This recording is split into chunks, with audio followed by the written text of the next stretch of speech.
I would be eager to read her perspective. I know that with her gentle, loving ways, it would be a good, wonderful read. Everyone, I give you Mary Hunt.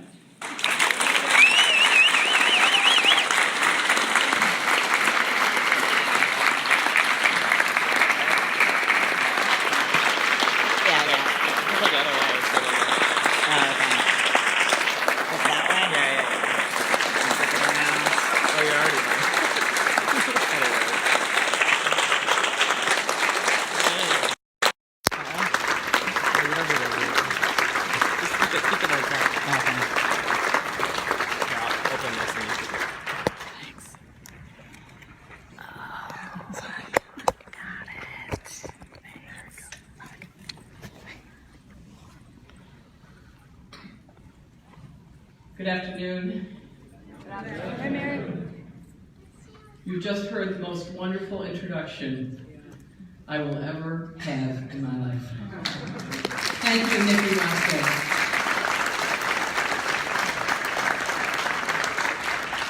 And I can assure you any book I would write on parenting will be very, very short. It's children who can write the book, not the parents. Thank you again, my dear friend Nikki. Would you join with me for a few minutes of communal silence as we center ourselves to enter into this extraordinary celebration of 50 years of being true to ourselves and true to the Spirit. Please join me in a moment of collective silence.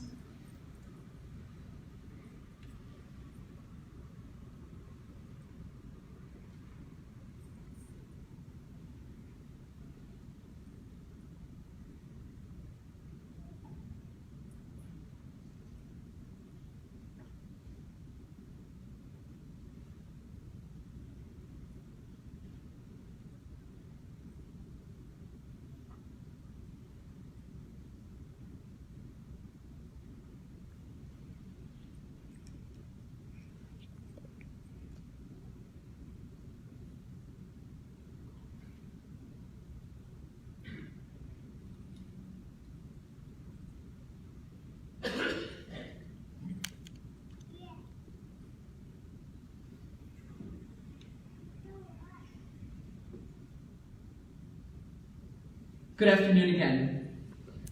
Thank you for joining in this moment of collective meditation as we launch into the festivities of the 50th anniversary of Dignity USA. Wow. I mean, just wow. This is one of those wow moments when one feels the full weight of the miracle that has happened and the full responsibility for taking it forward. It's hard to overstate how remarkable it is to be celebrating 50 years of faithful, fabulous, and now seasoned life as Dignity, given the overwhelming odds that our friends and we have faced from before the beginning. I'm reminded of that verse in Acts 5:38 to 39. Leave these people alone. Let them go. For if their purpose or endeavor is of human origin, it will fail. But if it is from God, you will not be able to stop them.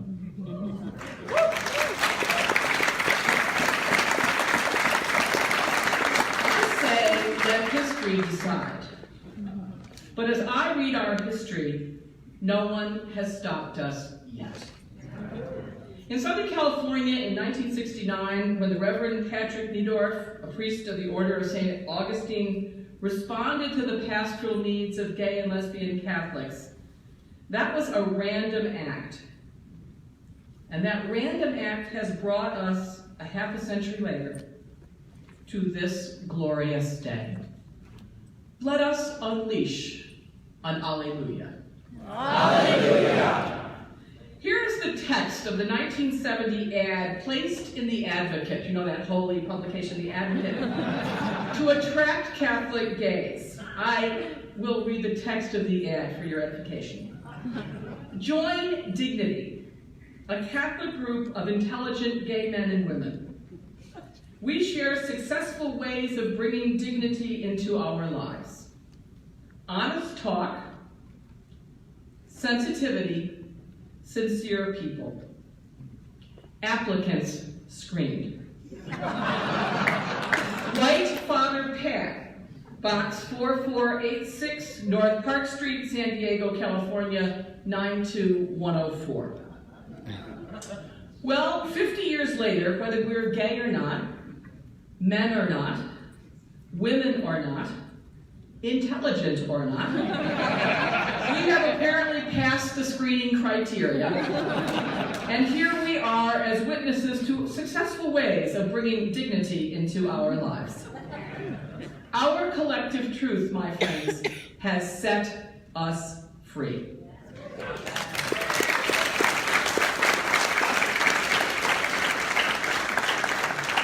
It is not often that we are privileged to see ourselves in a chapter of church history. But this is one of those moments to be savored and to be used as a springboard for the next chapter. God knows we need it now at least as much as we needed it in 1969. I begin with thanks to all of you for being here. Take a peek around. Just turn your heads and look. Stand up if you have to. Look at each other. Look at this. Let me offer abundant thanks to our Executive Director, Mary Ann Duddy Burke, who is without parallel.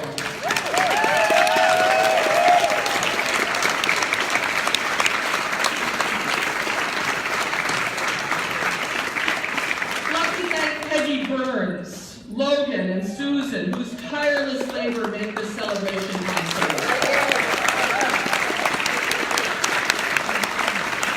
Let's have some applause, too, for our co-chairs, Marty and Lewis. And Chicago Dignity. Chicago Dignity needs a shout-out for wonderful hospitality. I'm grateful to the Dignity Board and their predecessors for piloting this organization from someone's living room in Los Angeles to the many chapters and interest groups, including the Defenders, the transgender community, Women of Dignity, young people, and others, that now make up a very robust community. I thank also our generous funders, foundations, chapters, and individuals whose money makes it possible for us to convene.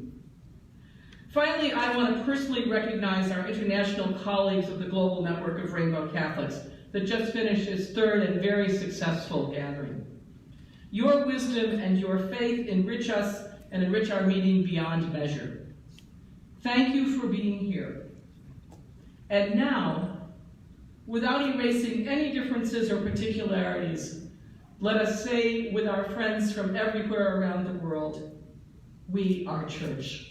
In your own language, we are church. Somos iglesia. Virsin kika. Oh, okay, one more time. In your language, we are church. In a special way today, I honor the memory of one of my favorite Dignity members, the late Sister Eileen DeLong, of the Congregation of the Sisters of Charity of the Good Shepherd. You remember the Good Shepherds worked with wayward girls? Eileen was my mother's age, actually. They'd be well over 100 today if they were still living. She was the other woman, as it were, in my otherwise all-male Master of Divinity class at the Jesuit School of Theology in Berkeley in the late 1970s. Sister Eileen had far more ministerial experience than most of our teachers combined. And she had a preferential option for us, her queer friends. She was a kind, jolly, smart, fearless, spirited woman. Early and often, as they say in Chicago, she lent her name, her talent, and her energies to equality efforts, leading Catholics for Human Dignity in the East Bay in the 1970s, before many people could spell gay.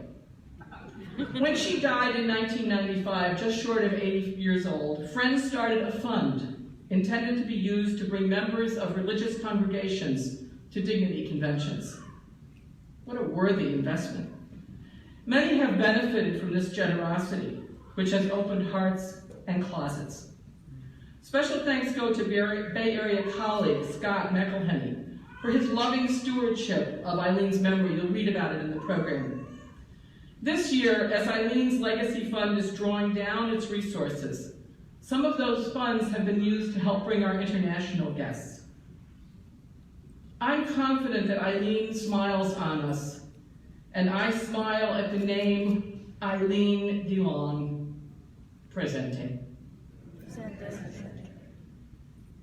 My contribution to our conversation today focuses on three aspects of what it means to say of John's Gospel 8:32, and the truth will set you free, or what I have come to think of as dignity's gift to the world. I will explore first what our history means, though some may say, oh, it's a little early for such an assessment. I'll offer a sobering look at how things have changed since our 40th anniversary 10 years ago. And I will conclude with a snippet of a dream for our centenary. Are you staying? Yeah. Let me start with what our history means. Permit me a personal starting point. As we gather today, my 50th class reunion at Bishop Ludden High School in Syracuse, New York, is also getting underway. A dear friend will be my eyes, and her husband will have the camera, so I can bear to miss it. It's also the 50th anniversary of my first summer as a camp counselor. You know those camp counselors. At Camp Jeanne d'Arc, no less. Founded in 1922, 2 years after Joan of Arc's canonization. I was not there the first year. Jeanne d'Arc was a good Catholic girls' camp in the Adirondacks, now run without irony or name change by Mormons. Little did I imagine, as a young lesbian woman, that 50 years on, I would be celebrating what was then so problematic, being true to myself and true to the Spirit. The notion that I was anything other than a lesbian hardly occurred to me. But in those days, there were few resources of support and encouragement to be truthful about sexuality. We had to find and create our own. Dignity was one of those resources for me that helped me to find my truth, that set me free. Was it for you as well? Anybody? Let us be grateful and celebrate without ceasing this weekend that we found dignity, we found our truth, and it has set us free. As we all know, this is also the 50th anniversary of a place called Stonewall. However, so much more happened to spark our movement that Stonewall should always be taken, in my view, as a shorthand for things like the founding of Dignity that took place even earlier in that fateful 1969. The founding of the Metropolitan Community Church by Troy Perry in 1968, pre-Stonewall. Religion played a key role in tilling the ground for LGBTIQ rights. We cannot forget that. Religion played a key role. But Stonewall is the name people know. In fact, so many elderly queer people now say that they were at the Stonewall riots, that Greenwich Village Street simply could not have handled them to have any space to throw a brick or a pen. As a Catholic, it reminds me of those relics of the true cross that are said to add up. Oh, there are Catholics in the group. You know, the relics of the true cross are said to add up to something like the state of Texas. But such, my friends, are myths of origin. It's great that so many people, regardless of their actual roles, want to associate themselves with a liberation movement, which, like civil rights and anti-war, ecology, and women's movements, have all improved society immensely. Let them all be there. In fact, I think we could say as Catholics that we were all at Stonewall in pectore. That is in our hearts, in our deepest hearts. We were all at Stonewall. That's what I think Lady Gaga and Donatella Versace were saying last week in their appearances in the neighborhood, that they too were at Stonewall in Pectoray. Now, this is also the time when the first human steps were taken on the moon. It was when the Muppets shows started. And the iconic musical bash, Woodstock, these are all part of the 50th anniversary celebrations that we are involved with this summer. Pundits are assessing them without fear of premature history writing, so let's take a look at Dignity's impact on church and society in its first half-century. Your chapter and group comments, which condense this, can be found on Dignity's webpage. You've all told the story very well. From the beginning, for so many of us, Dignity was a refuge, a home, a place to be church when we had no other. Dignity masses and social events were some of the first places where Catholics were able to party and to flirt and to meet a nice girl or a nice boy in church, to basically act like human beings who had the human right to love with integrity. We could worship without being insulted. We could receive the sacraments with dignity. I know that sounds ancient and primitive to young folks who have dating apps and who live in a society where same-sex love is as common as a cell phone, as ubiquitous as the internet. But 50 years ago, I know it has that bread cost a nickel ring to it, but 50 years ago, to be us was to be considered mentally ill, potentially to be arrested for not wearing at least 3 items of gender-corresponding clothing. And it was certainly a mortal sin in Catholicism to express our love sexually. It is still that way in many parts of the world, and in some less privileged sectors of the United States. But we who came out told our truth individually and collectively, though it was expensive. Yes, unaffordable for some, especially for people of color, for those who were made poor. Later, it has been unacceptably highly priced for trans and intersex people. And yes, some of our people paid with their lives. Over 50 years, we can trace an unmistakable trajectory toward justice, however, despite Dignity's up and down history in relation to the institutional Roman Catholic Church. In the early years, there were some welcoming parishes and university-based churches. There even were some courageous priests. But by the time the Halloween letter debuted in 1986, the letter to the bishops of the Catholic Church on the pastoral care of homosexual persons, I always love its title, Homosexualitatis Problema. That sounds like a dread disease, doesn't it? Got a little homosexualitatis problema going on here. But that's what we called, and we were right to be cynical, and we were right to make a joke, and we were right to call it the Halloween letter. It deserved nothing better. But it was approved by John Paul II, signed by Joseph Cardinal Ratzinger, then prefect of the Congregation for the Doctrine of the Faith, later Benedict XVI, and then the tide turned against us. I have come to realize that the punitive reaction of the institutional church was what I now understand as a kind of collective gay panic by clergy who worried that having us around might reveal their own rainbows.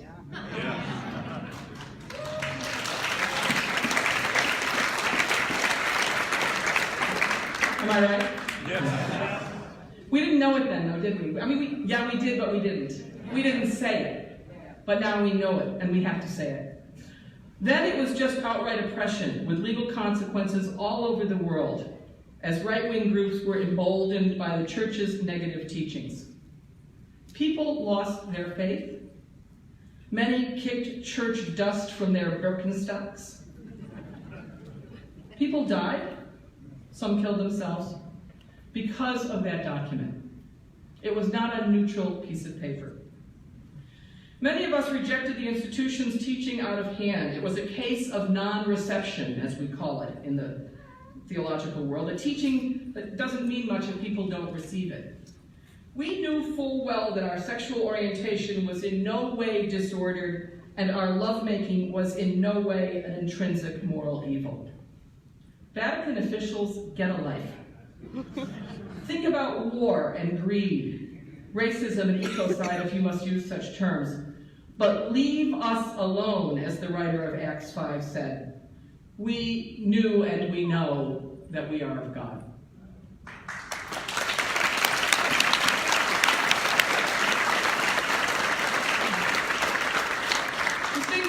Distinguished Professor of Canon Law, Dr. James A. Carden, explains what it means when people don't receive a church teaching. See if this sounds familiar to you.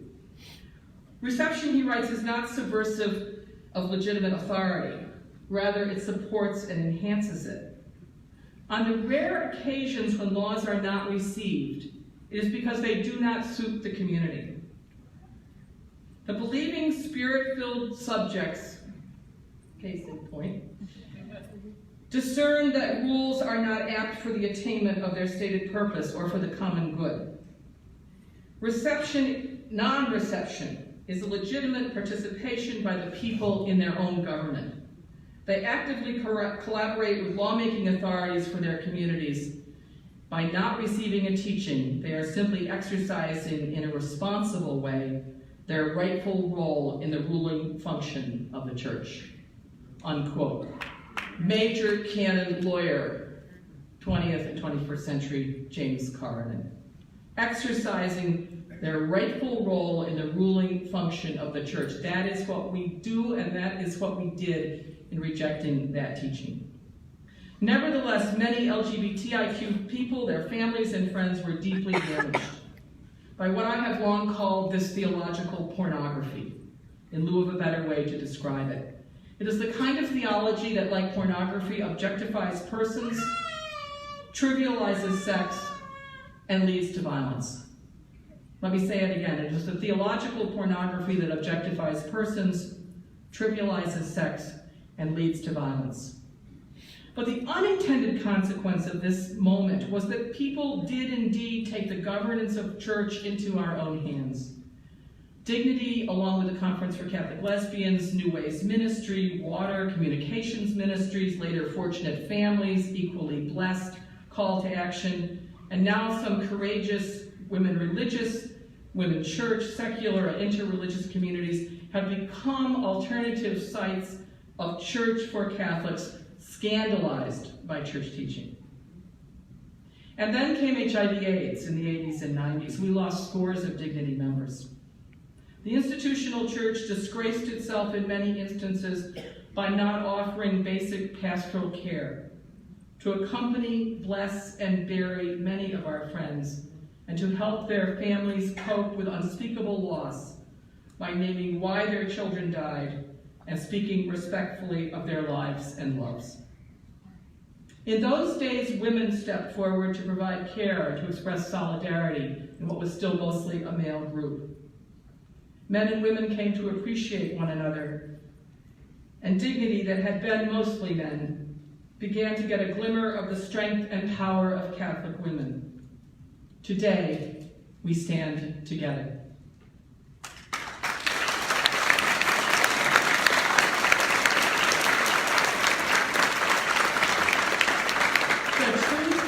The truth of our friends' deaths set us free. I went to funerals where euphemisms and outright lies reigned about the deceased. Some funerals for Catholics were held in Protestant churches, especially in the metropolitan community churches, that were heroic in their ecumenical outreach. Some funerals were simply in funeral homes when Catholic parishes would not sponsor them. This remains a sin for which the institution may one day beg our forgiveness. Let us pause for a moment to remember our departed members.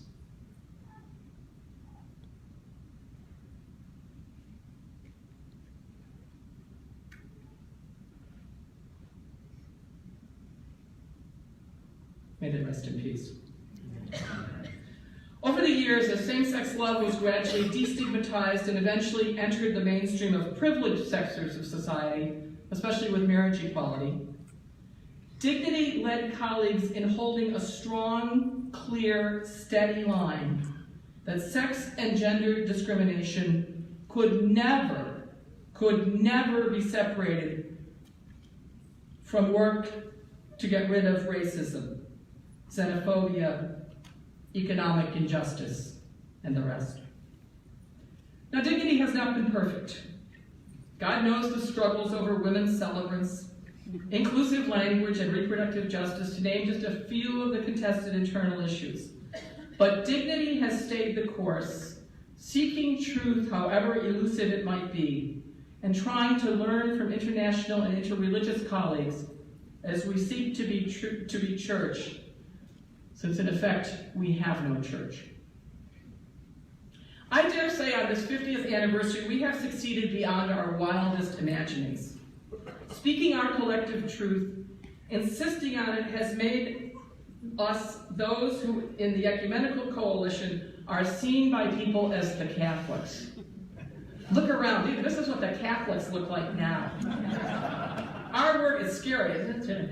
Our work is influencing opinion and public policy as good people seek common sense in the midst of madness. That Dignity is hosting the third meeting of the global network of Rainbow Catholics is proof, thank you friends, that we are not alone. That we are part of an international Catholic church, and it looks like people in this room. When last we gathered for a major anniversary, our 40th in 2009, we were well on our way. But much has changed since then that has shaped our 5th decade, and undoubtedly our future. I turn to that now. My upstate New York friend Tom Yates was so kind as to provide me with a video of my 40th anniversary keynote address to this group. Thanks, I think, Tom. It was on June 3rd, 2009. I can report that my hair has grayed. I am a teenager. My glasses have changed. But my fundamental Rachel Maddow wannabe self is still intact.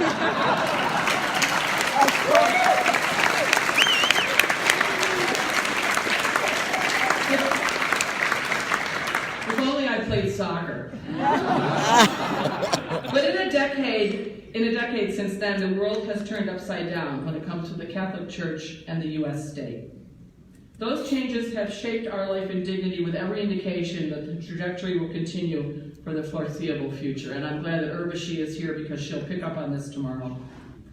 In all of the innocence of the early 2000s, I said at the 40th anniversary address that the Roman Catholic Church is not the only expression of what it means to be Catholic. I affirmed that we and not the clergy need to be adults making decisions. I said that Catholic small c was a smart choice in an interreligious and increasingly secular world. So far so good, kid, I said as I watched that video from 10 years ago. I lectured about the moral, spiritual, and financial bankruptcy of the institutional church. I cited the costs of pedophilia, both personal and economic.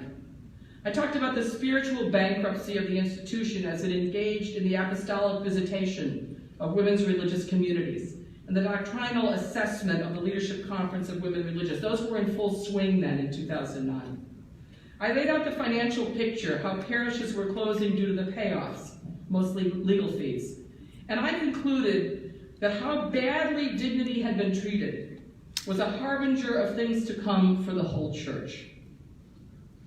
Again, I was pretty much on target, especially when I called us faithful and fabulous. When I highlighted heterosexism and homosexuality as the frame. And when I quoted President Barack Obama. Remember when we had a president? When I quoted Barack Obama, who counseled that real progress depends, and I quote him, not on the laws we change, but on the hearts we open. He was right. He gave us our marching orders as religious people. Remember, though, DOMA and Don't Ask, Don't Tell were still on the books then.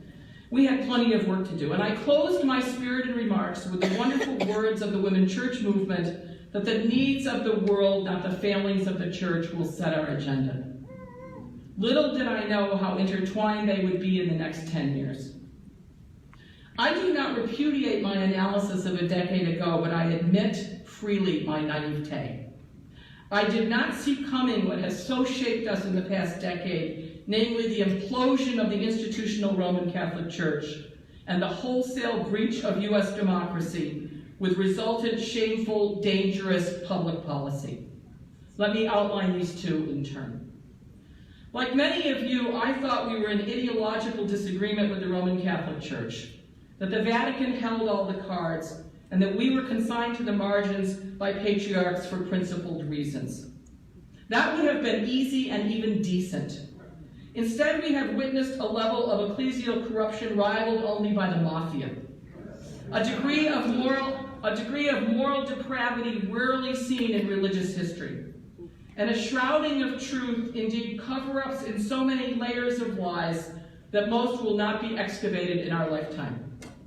Criminal, not just ideological matters are at play. I didn't see that coming with the force and the impact it has had. My brilliant partner, Diane New, observed astutely that in all of our working years, the institutional church has been covering up criminal behavior, and that is the major reason for the virulence of the anti-women, anti-LGBTIQ, anti-reproductive justice stances that are so exaggerated in the current theopolitics and so destructive of faith and community, not to mention people's lives. Diane New, you were right. The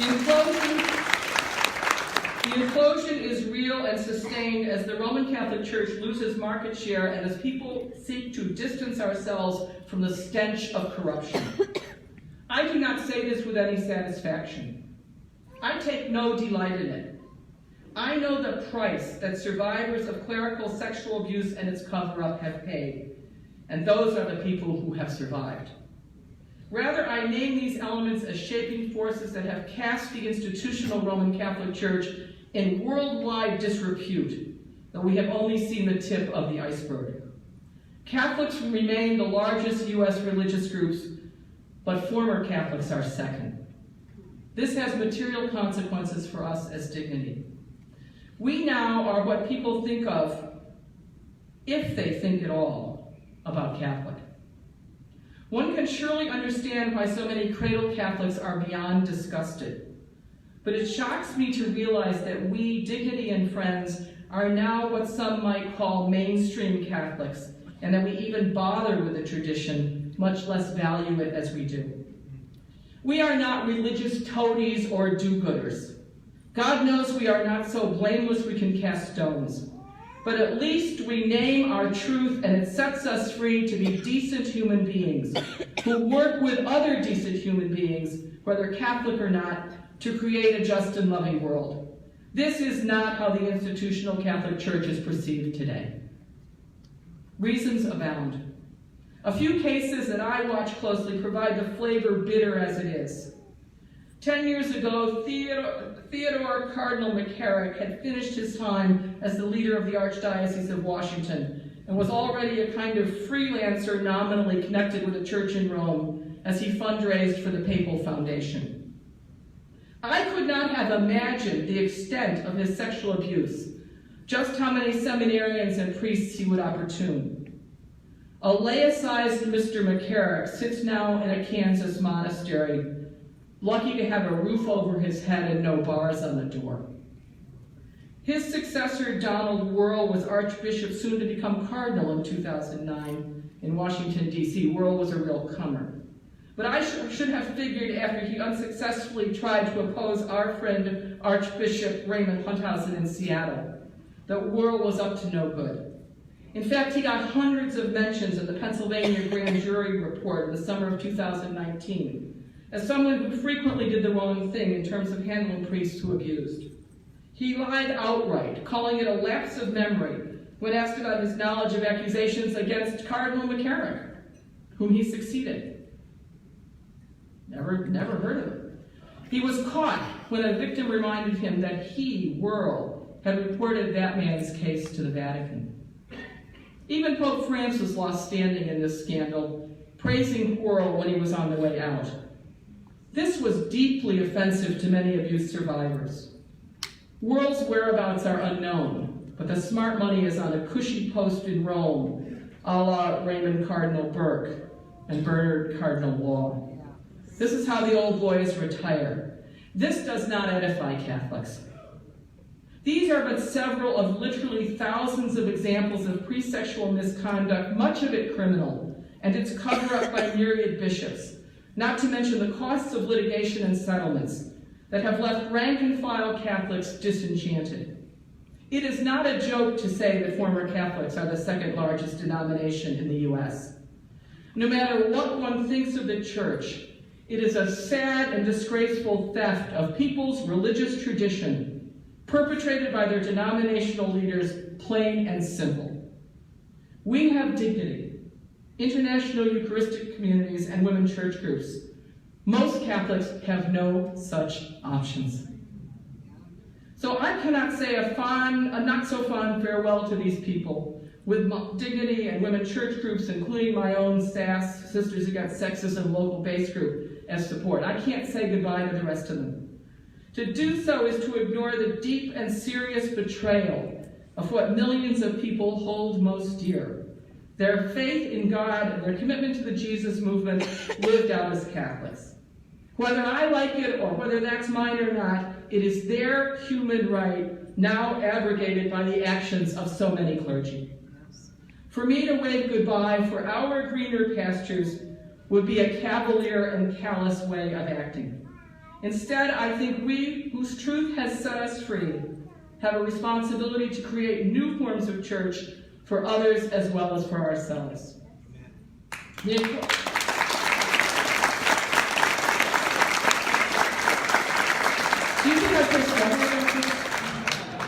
The implosion of the institution means that we really are church now in ways we never anticipated. Be careful what you pray for, as they used to say. We are the people to whom some look as those who try to carry in fidelity the weight of the gospel. We are somewhat akin to women religious, now seen more broadly as the real McCoy Catholics than any bishops. The nuns are the church at the border, the church at the soup kitchen, the church in the clinic, the church at jail, the church living simply, the church being community. But in this country, the median age of the nuns is 80, and their financial resources are slim. We join with them. Yes, friends, this is the new reality 10 years later. We and the nuns and our colleagues in church reform and women church groups become more visible as the institutional church shrinks and shrivels because of its leaders' brazen lies and brutal behavior toward one another and toward the rest of us. The frank fact is that many Catholics have jumped ship for good reason and are not looking back. Still, their babies get sick, their parents die, they lose their jobs, they want to get married, and they have many other life experiences that previous generations dealt with in our faith community. Again, whether one likes it or not, whether one is religious or not, to be religious on one's own terms is a human right that is being annulled for many Catholics. We are the alternative to that. Just one little case more. Think of that West Virginia bishop who resigned under the accusation of sexual harassment of adults, Michael Bransfield. That would have been bad enough. Now we find out that he squandered millions of diocesan dollars in his impoverished state, giving large gifts to the likes of Donald Cardinal World. We learned that the investigating person, Archbishop William Laurie, charged with figuring out what happened here, made sure that Laurie's own name was erased, along with the names of other high-ranking clergy from the reports of those who had received funds. The mafia has nothing on these people, and they are driving Catholics to the doors. Dignity chapters, women church, and other intentional Eucharistic communities are picking up the slack. I know people from posh parishes who are literally taking their lawn chairs to one another's backyards to celebrate Eucharist, often with women priests. People who formerly went to parishes are too embarrassed to tell their children that women cannot be ordained. So they take them to these masses to show them there are women priests. I know an order of nuns whose mother house chaplain is a Protestant woman minister. Who saw this coming in 2009? Not I. But I did see dignity engaged in the works of justice, and so I had a few clues. The most recent statement from the Vatican Congregation for Catholic Education, dated February and released in time for Pride. Male and female, he created them, yes he did, toward a path of dialogue on the question of gender theory in education. It's turning out to be the straw that's breaking the camel's back. It's an intellectually dubious document released last week that might have been written in 1950 for all the sophistication it does not have on sex and gender. Under the pretense of dialogue, the writers rehearse tired, binary, heterosexist tropes about men and women, leaving aside entirely the reality of trans and intersex people as if they were figments of our imagination. To the contrary, I say, trans and intersex Catholics are our siblings, our relatives, our friends. I hope you will join me today.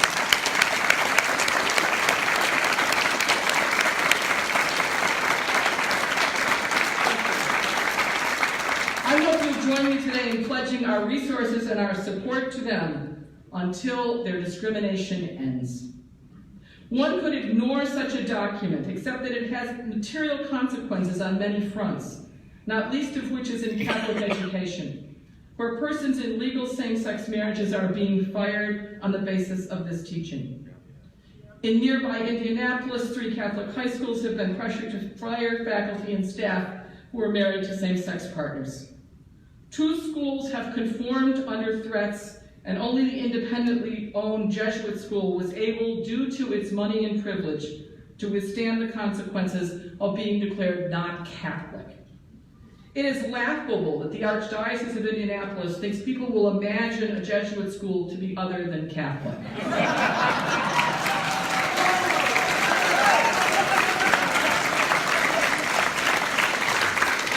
You know, all those Jesuit yeshivas we've always had, and those Jesuit country day schools of the Lutherans and so forth. Honestly, how stupid do they think people are? But the point is a serious one, and the point is that truth does not have a price tag, and being able to afford your theopolitics ought not to be a privilege. Watch Catholics head to the doors in Indianapolis as a local bishop doubles down on this policy. Meanwhile, our trans and intersex friends need every ounce of support we can muster to help them speak their truth against medicalization, about choice, so that they too can live freely. The Roman Catholic Church has imploded at the same time that the U.S. democratic electoral process has been infected by Russian influence, fanning the flames of white supremacist, anti-women, climate-denying, homo-hating immigrant rejection. 2018 election results were, in my view, disastrous beyond imagining.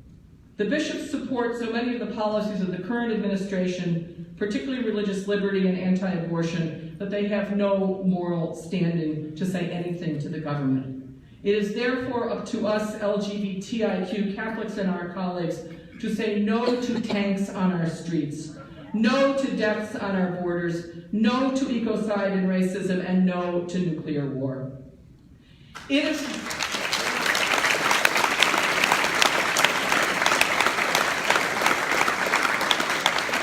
not alarmist, almost 3 years and 2 Trump-appointed Supreme Court justices later, Catholic schoolboys, by the way, into the current. It's not alarmist. 3 years into the current administration, to say that we are in extremis, not only in church but in society. Our most deeply held values as Catholics, gay or straight, include love of neighbor. Tell that to the man and his daughter who drowned in the river seeking their truth en route to the U.S.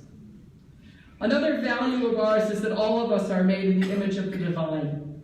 Tell that to young African American kids who are racially profiled from the minute they are born until some of them, too many of them, die early in our streets. Another Catholic value, it's also Buddhist and Jewish and humanist and all, is that creation is holy and creation is to be cherished. Tell that to people on island nations that will soon be no more. Tell that to parents coping with their children's asthma because of air pollution. Yet one more common value is that healthcare is a right.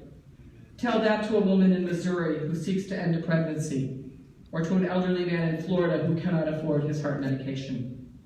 This litany is endless as the current administration plies its dastardly trade, turning back gains for women, people of color, those made poor, immigrants, and the planet. This is not a time to worry about who receives communion or whose marriage is licit, as some Catholic leaders would have it. Rather, this is the most politically consequent moment of my lifetime, when nuclear war is a real possibility, ecological disaster is already in process with thousands of species lost, drought and famine killing millions, and yes, friends, our hard-won rights, still to be won in many parts of the world, are in very precarious shape. Speaking truth to power is not a luxury for white, cis, educated, privileged, and few. Speaking truth to power is a strategic tactic for everyone. Dignity's gift to the world is the realization that our struggles are part of a larger movement toward justice, and we are fully engaged. It is our gift that we must keep on giving. Religious people are not going to save the world, but we who have learned that the truth sets us free are obliged to join the common struggle with every resource we can rally until our last breath. So while the truth may set us free, there are no guarantees. And so I conclude with a dream for our centenary. In 2069, when Dignity celebrates its centenary, most of us in this room, and most current members and our allies, will be in the celestial choir. We will be in the celestial choir, my friends. Nonetheless, we can dream what our children's children might experience, just as our grandparents and great-grandparents, many of them Catholic immigrants, dreamed for us. There are no guarantees. There were no guarantees. Generous and caring as their dreams were, our ancestors could not have imagined us today celebrating ways of living about which they had no inkling. But they gave us more than their dreams. They gave us their faith in infinite divine love in which we participate. They taught us to hope against hope. They showed us how to speak truth to power. And they taught us to live justly. They loved us, and the rest took care of itself. One day, we dreamed that Dignity would be connected internationally as church. Today, that dream is true. Now, let us dream that Dignity and our siblings will lead the same truth-telling and world-changing experiences on racism, xenophobia, war, ecocide, economic injustice, just as we have done on sex and gender. Let us bring the same leadership, the same truth-telling that we have brought to sex and gender, to those issues of race, country, war, ecology, and economic injustice. This is the dream for the second 50 years. Not just to make things well in our private lives, among us as persons, but to make all well in the world. I dream that our children and grandchildren may find their truths, and that their truths will set them free. I dream that they'll find teachers and role models, friends and lovers who will accompany them as we have been so well accompanied in this struggle. I dream that they will live in the words of Guatemalan poet Julia Esquivel, threatened with resurrection. We cannot project several generations ahead, but if all is not destroyed in the meantime, I conjecture that robots will handle lots of the heavy work. I suspect that intermarriage will be between persons from different planets. I intuit that the human spirit will continue to seek meaning and value. And I predict that one source of that meaning-making, one source among many others, will be a kind of cosmic Catholic focus on sacrament and solidarity that embraces the planets, the people, the animals, and beings we do not yet know, embracing them in divine love, bathing them in divine light. Like our ancestors, we bequeath values and history, customs and practices to those who follow us. We have little control over how their lives will play out, what the next 50 years will bring. Still, I dream, and perhaps you dream too, that our Dignity descendants and their endlessly varied friends might take from our humble gift of speaking truth something they can use to set the cosmos free, to love, and to love abundantly. Thank you, and blessed be.